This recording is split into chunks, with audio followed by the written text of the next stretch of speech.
இளைஞர் சமுதாயம் சிந்திக்க வேண்டும். தயவு செய்து ஒவ்வொரு இளைஞரும் சிந்திக்க வேண்டும். இன்னைக்கு போதைப் பொருள் நிறைந்த மாநிலமா தமிழ்நாடு விளங்கிட்டு இருக்குது. நாம் பெற்ற செல்வங்கள் நம் கண் முன்னே சீரழியக்கூடிய நிலை இந்த ஆட்சியில பார்க்கப்படுகிறது. எங்க பார்த்தாலும் போதைப் பொருள் விற்பனை சர்வசாதாரணமாக நடக்குது.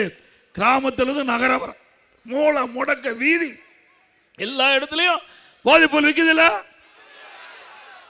இன்றைக்கு பள்ளிக்கு அருகில கல்லூரிக்கு அருகில சர்வசாதாரணமா போதைப் பொருள் விற்குது.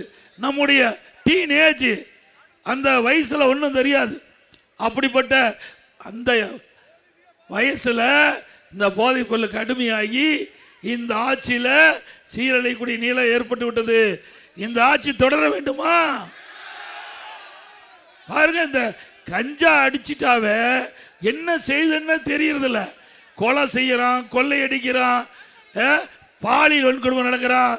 அதுவும் சிறுமிகள், பெண்கள், பாட்டியம்மா கூட விட்டு வைக்க மாட்டேங்கிறான். கேவலம்.